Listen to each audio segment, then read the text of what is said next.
Hello and welcome to the In the Pocket podcast. I'm Logan Martin. That's Xander Cook here for the Super Bowl matchup video. We got the New England Patriots and the Seattle Seahawks facing off in Santa Clara, California at Levi's Stadium, home of the San Francisco 49ers.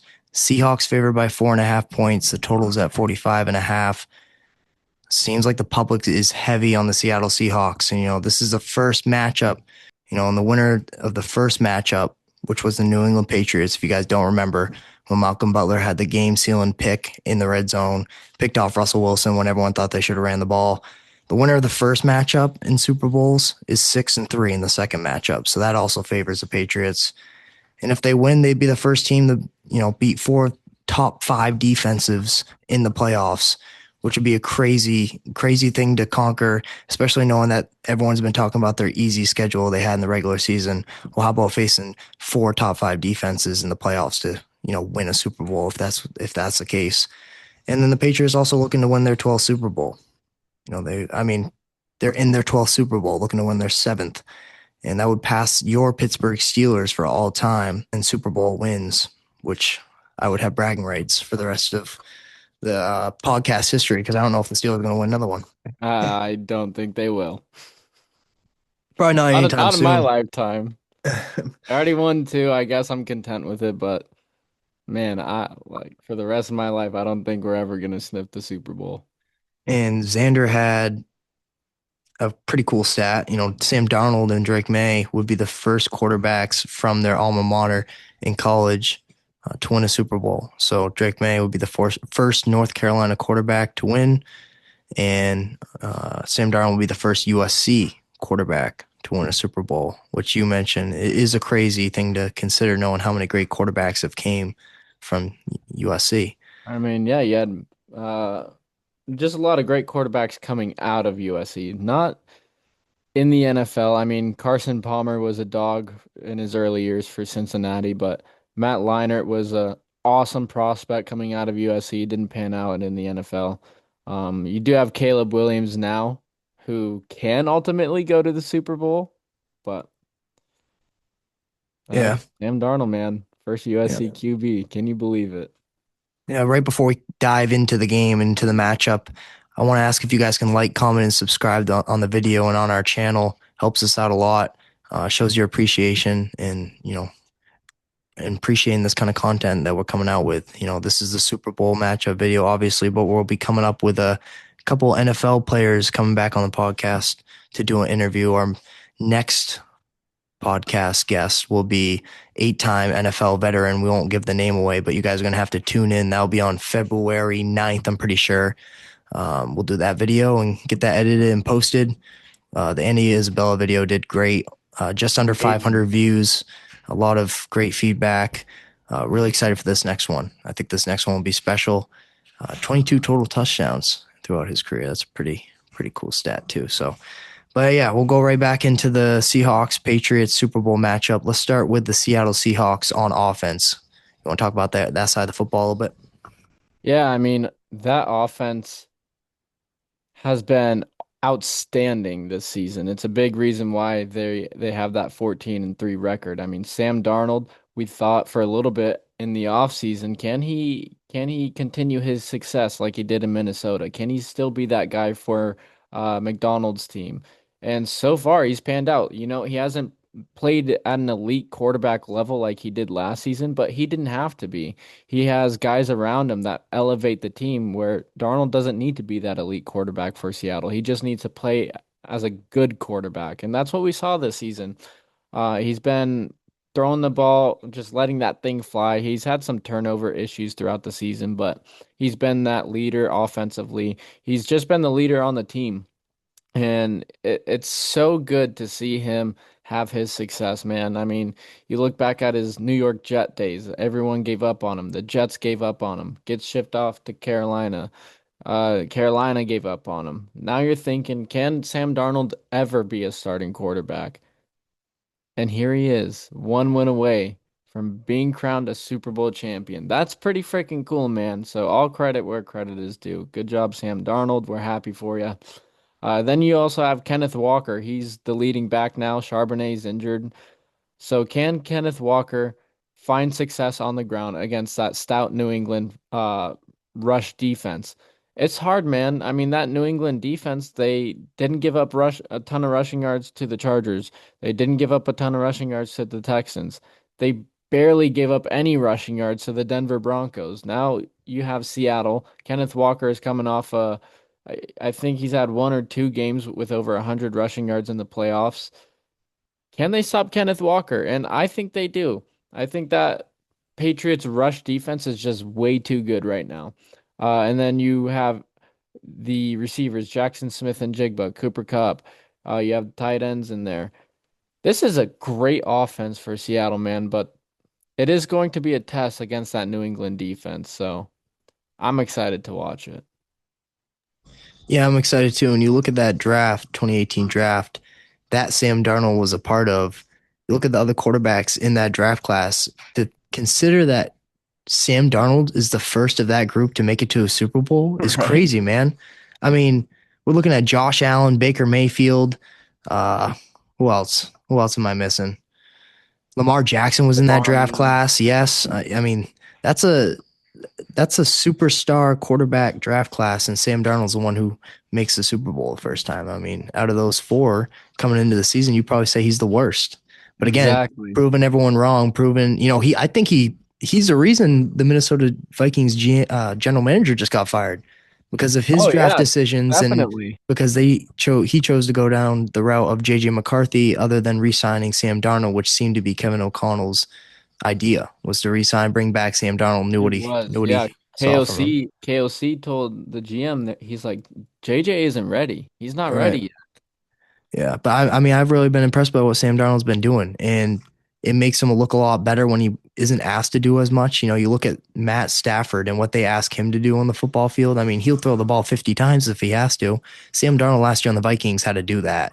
And it backfired when it came down to, games on the line. We have to throw the football. Everyone knows he's going to throw it, and they've already seen him throw it 50 times that game. Here in Seattle, when Charbonnet was healthy and Kenneth Walker was really running the football, uh, running it well, it took a lot off of Sam Darnold's shoulders. He only had to throw it 22 to 28, 30 at most times a game. But now with Charbonnet injured, I think a little bit more has to go back on Sam Darnold in terms of the weight he has to carry. He's going to have to throw the ball 35, 40 times in this game because they can't just hand it off to Kenneth Walker based on the ratio of snaps that him and Charbonnet saw in the regular season. It wasn't split, but it was like 60-40, 65-35. But without Charbonnet, now you can't just expect Kenneth Walker to get all these carries, especially against the New England front that's been absolutely they've been all over the place, man, on defense. So I think the Patriots match up with the Seattle Seahawks on offense. I think their play calling is great. I don't think they have a weakness on offense other than when they have to make Sam Darnold do more than he's asked to do. And I think they can find themselves in a situation like that. So I I, I think the Seattle Seahawks with JSN, you know, JSN alone is going to make it a hard team to cover. But, when you consider the production from the other receivers, I'm looking at this last game against the Rams. Smith and Jigba had 12 targets, 10 catches. The next highest guy in receiving yards was Shaheed, who had one reception for 51 yards. And then, Cooper Kupp's going to get his 3 to 4 catches. So I think if you put Gonzo on JSN, Gonzo's going to get torched a couple of times. But who else in this league, other than a couple of guys, would you rather have than Gonzo on JSN in the biggest moment? So I Exactly. think the Patriots match up well with them. So how about you kick it off with the Patriots offense? Yeah, I mean, Patriots offense, they were a 13 loss team last season, and all of a sudden this season they win 14 games, the first team in NFL history to lose 13 games a season prior to make the Super Bowl.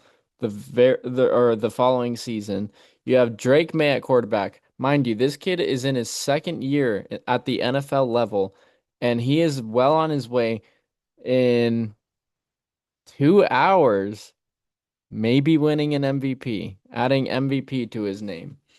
So that's pretty freaking insane, dude. That's insane. You look at Drake May and his ability at quarterback. This is a guy who sees the field really well. Not only sees the field really well, he can make plays with his legs. I mean, we just saw it last week against Denver, on a third down situation where May took off and got the game-winning first down to burn the clock. He avoids sacks really well. His deep ball, oh my freaking God, that is a thing of beauty, dude. Other than Matthew Stafford, maybe Russell Wilson's moon balls, Aaron Rodgers with his deep balls, Drake May is one of the best I've ever seen at throwing deep throws, dude. That he's got such a pinpoint accuracy to it, and it's a tight spiral every single time, right where he needs to put it. Patriots are so lucky, dude. They should not be given Drake May, but whatever. Drake May's a dog. It's going to be tough going against that Seattle defense. You have Emin back there, who, by the way, we just saw a video of him limping to the hotel. So that's something to keep an eye on for Sunday. And then you have Devon Witherspoon in the secondary. You have Love there. That's a tough Seattle defense. And Drake May in the playoffs has been known to have some mistakes. He's had fumble issues. He's thrown a few interceptions as well. So now he's going up against an elite Seattle defense. I don't know. Tough task. This is by far, actually, it's not even by far the toughest defense he's had to face because he's already faced three top five defenses prior to that. I'm tripping. But still, it's a tough defense nonetheless. In the backfield, Ramondre Stevenson, early on in the season, he had fumbling issues. What a freaking turnaround from that guy, man. He has looked like such a stud later on in the season where he's come December, come January, when you need to rely on a bell cow, he is that guy, and he Yeah. has looked freaking dominant. He's looked really good. There's one point in the season we thought he was going to get benched. Exactly. Yeah, there were rumors he was going to get benched, maybe even cut down to third string early on in the season. Now he's your number one guy and he's taking charge, running up the gut, stiff arming defenders, making juke moves. He's spinning out of tackles, lowering the boom. He is so crazy in the playoffs, man, and what a freaking turnaround from him. And then you also have Travion Henderson in the backfield, that quick, shifty guy. I love that 1-2 combo that New England is cooking up there with Stevenson and Henderson. So that's going to be a fun watch come Sunday. How are they going to play against Seattle? And I do think they play pretty well. The problem here for New England, I gotta say that it's their receivers, man. You have Kayshon Boutte, you have Stephon Diggs, you have Douglas in there, but you look at who they're lined up against, it's not looking good. Can they get any separation? I don't know. We saw New England against Buffalo during their game in Gillette, where the receivers just couldn't get more than 2 yards of separation for Drake May, and because of that, Drake May didn't have a good game passing wise. We saw it against Denver. Denver has an elite secondary. Yeah, you can blame weather conditions as well, but they were locked up. Those receivers were locked up. So how are they going to play against Seattle? It's tough. I don't know. Yeah, I think the receiving core for the Patriots is going to be a dark horse bright spot for them in this game. And hear me out. You go watch that tape of the Seahawks versus the Rams. The Rams torched them in the past game. Matt Stafford had 374 yards and 3 touchdowns. And if you go watch the tape in a man coverage, I watched Devon Witherspoon fall on his ass 5 times on routes, trying to cover routes. You're comparing apples to oranges here. That's Puka Nacua and Devontae Adams Right. They're compared deep to ball threats. Douglas, Like I Boutte, was going to and get Diggs. there. I mean, Puka, 165 yards, like his long receiver was 44. Devontae Adams, 35. Colby Parkinson was 40. But like you go watch the routes. I mean, I've been watching the Patriots. I mean, I don't think it was any different, man. I get what you're saying. Like that's Puka Nacua and Devontae Adams. That's a different level of receivers. But we've also watched what Kayshon Boutte has done and Stephon Diggs has done as deep threats, as short yardage situations, just having hands when they needed hands and catching the football. I mean, I think the Patriots, when you talk about catching the football, they're up there with everyone else. I mean, I don't know about speed, probably not, definitely not. Route running, average, a little above at best. But when it comes to like complete wide receivers, being physical on the point of attack, physical on the top of your route, tracking the football, catching the football, coming up with a big play when needed. I mean, that's a deep receiver room that New England Patriots have. And I went and watched the tape. The Rams on every second yard in medium to long situation, 2nd and 8, 2nd and 7, 2nd and 10. The Seahawks were going man to man, so they're gonna have to fix something. They're going man to man, and they were getting obliterated. Like it was bad. Like Devontae Adams slant route, Puka Nacua going deep, Puka Nacua beating him inside, stacking on top. Like they, there's holes. There's holes in the secondary for the Seahawks, and they're not quite healthy defensively. So I think the Patriots are. I think the Patriots are going to score some points. Obviously, I'm biased, but I really do think they're going to score some points. Like I would tell you if I'm nervous, right? If this was Josh Allen and the Bills, obviously it wouldn't be playing a Super Bowl, but I'd be nervous. Okay, but like I understand what the Seattle defense will bring. They're going to be physical. They're going to leave it all out there. But when it comes to matching up, I think the Patriots match up well offensively and defensively. It's just we don't know it. The people don't know it yet. So defensively for the Seahawks, I'll kick it off and be short. They're physical. I just said it. They swarm to the football. Last game, I don't think it was their best game tackling. I think they're a little too over aggressive when it came to pursuit and fitting up.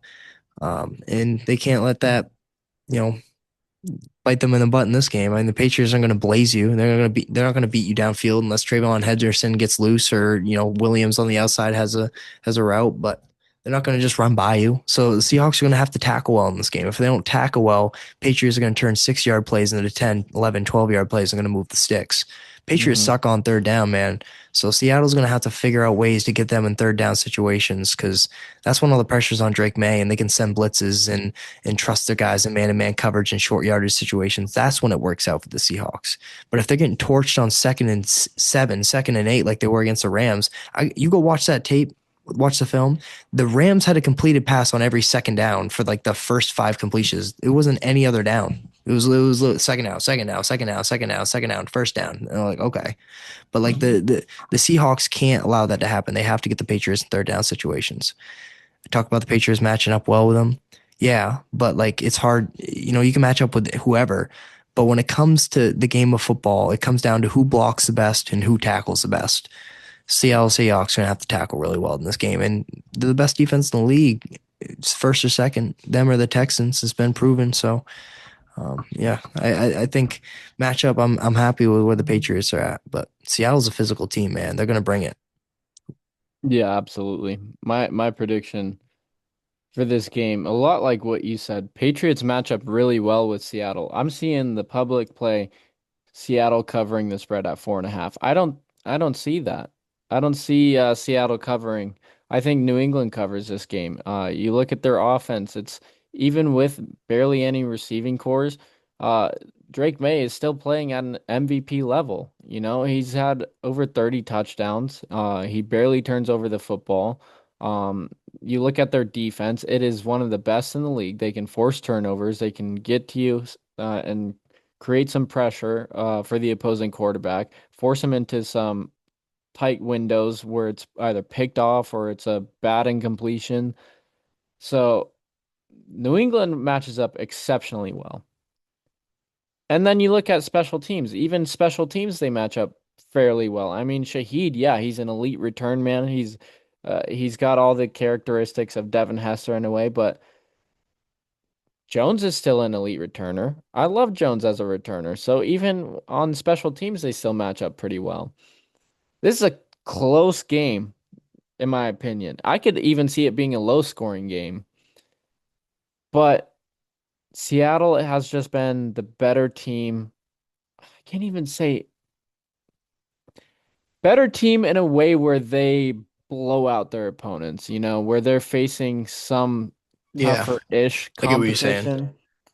competition. Yeah, they have the same record and everything, but I don't know, something about Seattle where once they click on both sides of the ball, good freaking luck stopping them.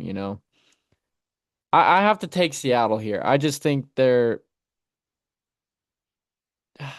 I can't even say better team, but better team. If that makes any sense. If So that what's your makes any score sense. for it? I'm gonna go 24-20.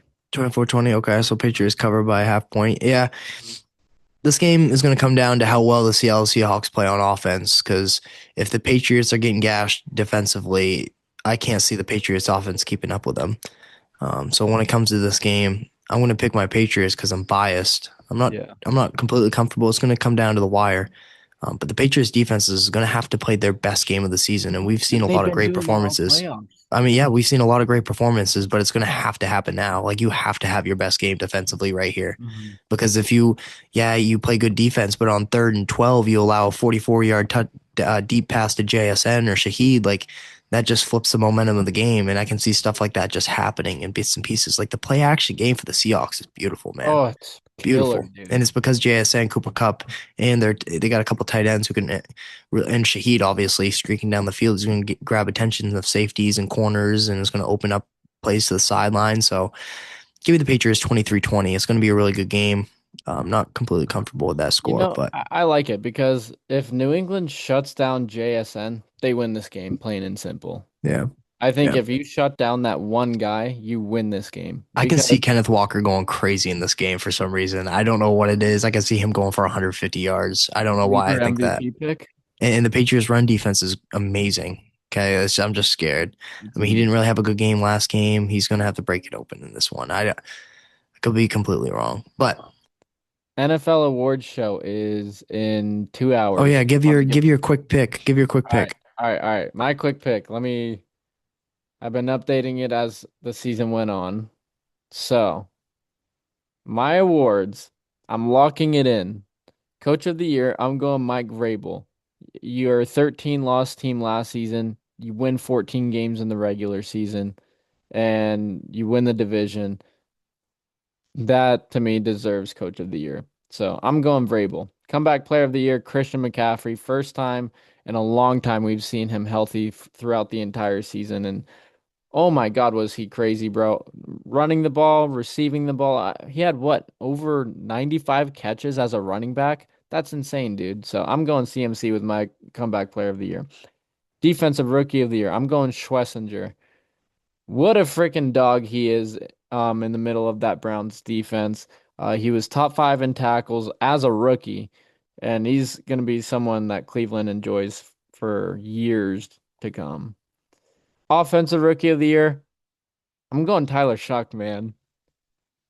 I am too, man, and I'm so happy that he had a great year. Yeah, me too. I wish I was hoping that take landed me a job somewhere, because for me to come out and say Tyler Shuck was the dark horse in the draft, and for him to be, I don't even know, what was he, the 5th round pick, 4th round pick, He was something like that, a third or 6th round fourth. pick? I don't know, something like I that, think it man. was third, actually. Maybe it could have even been third, but he wasn't top two, No, and he wasn't on anyone's radar. And I just remember watching the tape, and he just looked like an NFL quarterback. So for him to come out and do that, thank you, Tyler Shuck. It still hasn't landed me a job, but that's a ESPN level take right there. That's a exactly. diamond in the rough. Dude, he like as soon as he took over the reins for that Saints team, they looked like a playoff team. Mm. Imagine had he started all year, we might not have seen a Rams Panthers wild card game. We could have seen a Rams Saints playoff game. That's how good he's been playing as a quarterback his rookie season. So I'm going Tyler Shuck, man. He's a dog. I can't wait to see what New Orleans does in the offseason to give him some weapons. Defensive player of the year. I'm just gonna say the name, Myles Garrett. Moving on. Offensive player of the year, Jackson Smith and Jigba. That's my prediction. He had over 1,800 receiving yards. I think he topped 120 catches as well. Just one of the best receiving seasons of all time. And sure enough, he carried that success into the playoffs. He's a friggin' dog. Love watching him play. MVP. I ain't going Stafford. I'm going Drake motherfucking May. Drake May. That's my MVP. Wow. All right, I'll breeze through it. AP Assistant Coach of the Year. This is going to be a hot take. I'm going to go Vic Fangio. And I say that because the defense carried the Philadelphia Eagles this year. And if it wasn't for poor offensive play, it would have helped the defense out a lot more than what they already had done. I think that Vic Fangio is the best defensive coordinator in the game. All right, Has here it is. decided to put off retirement to return to coach in 2026. Okay, good. They need him to come back. AP Coach of the Year, I'm going to give it to Mike Vrabel. Again, you said it. The 13 lost team last year. They're in the Super Bowl this year. If you don't give it to Mike Vrabel, I don't know what the hell you're doing. AP Comeback Player of the Year. Ooh, I'm going to give it to Christian McCaffrey. I think Dak Prescott's a close second. He literally tore his hamstring off the bone, came back out, and just kept slinging the ball. That was the only thing they could do on offense. Defensive Rookie of the Year, I'm going with the same thing as you. Carson Swessinger, linebacker for the Browns. He's a safety playing linebacker in a linebacker's body, and that's and I say that because of his pursuit, his angles, and his overall tackling. AP Rookie of the Year, I'm going to go Tyler Shuck, just like you said. I was hoping you didn't pick him because that's who I was going to go with. I just want to be split on it. But anyway, AP Offensive Player of the Year, I'm going to give it to Drake May. And I say that because the MVP is going to be Matt Stafford. It needs to be Matt Stafford. A few weeks ago, I would have said it could have been Drake May, but they're He giving was it to Matt Stafford because they're asking the man to throw it 30 to 35 to 40 times a game, and he's putting up crazy numbers. And if he doesn't turn the ball over, he turns it over 3 times, but he doesn't turn it over that much. So it's like he'll have no turnover, no turnover, no turnover, no turnover, no turnover with like 4 touchdowns in those games, 3 touchdowns. And then all of a sudden he'll have like a 1 touchdown, 3 turnover game. And it's just like, okay, those are where his turnovers came from. All right, y'all. Obviously, I'm disappointed I couldn't be on the podcast episode this week to predict the Super Bowl. But here we go. Super Bowl 60. Pats, Seahawks. It's going to be cinema. Now, when I look at this game, what stands out to me is a fantastic offense and defense in the Seattle Seahawks, who I believe are the best team in the NFL and were the best team in the NFL going into the playoffs. And then on the other side of things, an MVP caliber quarterback who has struggled in the playoffs thus far, but is going to have a chance to redeem himself in the biggest game of his career in his second season. To me, there's keys to the game for both of these teams. For Seattle, the number one thing that has to happen is you have to be able to wear down that Patriots defense. That Patriots defense is fantastic. One of the best defenses in the league, and especially in the playoffs, probably the best defense in the playoffs up to this point. And so what do you have to do to break them down? You need to have a combination of run and pass early on those first few drives. Throw in some runs to Kenneth Walker. Get him the ball in space passing as well. And then get your guy JSN involved and your other guys. You got plenty of wide receivers, but JSN is your number one target. Go to him. Get him comfortable early on in this game. And then after that, on the defensive side, you're still going up against an MVP caliber quarterback. He hasn't played well in the game so far this postseason, but he's had 2 weeks to recover. His shoulder's getting better. And he's going to have better weather this time. You got to imagine that he's going to come with the best that he's got. And so defensively, there are 2 keys to this game. One, your secondary has to lock up. This is a secondary that's young and talented, and they will do the job. They will be able to lock up those receivers. They've played better receivers all throughout the playoffs. They just have to have the correct game plan, correct scheme to keep those guys in check. The other thing you have to do is send coordinated pressures. And so you want to get pressure on the quarterback. Obviously, Drake May is one of the best quarterbacks under pressure in the NFL this season. But what you've got to do is contain. It's not so much about the pass rush. It's about giving him fewer options to extend the play. You need a wide contain. You do not want to see him run to the left or the right and be able to extend that play or get out of it and run for 15 yards. That's how the Broncos lost that game last week. Drake May was able to get into field goal range for the game-winning field goal simply by running. And so if they can contain that, they're going to have a lot of success this week. As for the Patriots, it's cool, calm, and collected on offense. We have seen them be a little erratic here in the last few weeks. Not so much that Denver game, but the 2 games before that, Drake May's making some mistakes. He's got to settle in, settle down, let the lights hit him, and realize this is just another game. Even though it's not, but in his mind, that's the mindset he's got to have. He's got to be cool, calm, collected. They need to be able to pass the ball. I do not think that they will win this game on the ground. Yes, Travion Henderson and Ramondre Stevenson will get you yards when you need it. You have to have the run game involved. But this is a pass-first game for the Patriots. They've got to scheme themselves, just like the Seahawks have to scheme against their wide receivers. They have to scheme against this defense, and a lot rides on whether Nick Emmanwori is going to play in this game. Because I was talking to a friend, and he was like, he's a Seahawks fan. He said Nick Emmanwori makes the defense. You can run so much more with him as a nickel back there or having 6 backs. in the defensive backfield. If you don't have him, you don't have the same talent, you don't have the same skill. It's not as easy to run those packages. You become more one-dimensional. And so if he doesn't play, Drake May might have a really good game. If he does play, they're going to have to work harder to get guys open and scheme well. Defensively, the matchup you're looking at is Gonzo on JSN. That is a scary thought. One of the best corners in the league going up against potentially the best wide receiver the league saw this season. And I don't know if there is a way to stop JSN, but you got to limit him. And if you can limit his targets, you set yourself up pretty well. All in all, I think this is going to be a really, really good game. But to me, the Seattle Seahawks are the team to beat. This is their game to lose. On paper, they are just the better team. And so for that reason, I have a flip of the Super Bowl 49 score. It is going to be close, but Seattle's going to find a way to do it. They're going to get the revenge from that game in Super Bowl 49, but they'll win it this time 28-24. But anyway, like, comment, subscribe on the video and the channel. We appreciate it. We'll be back soon. Peace. This is the In the Pocket podcast. Make sure you stay tuned. On Monday, we're going to have a NFL player on, 8-year NFL vet, for an interview. Excited to share that video with you guys. But anyway, like, comment, subscribe on the video and the channel. We appreciate it. We'll be back soon. Peace.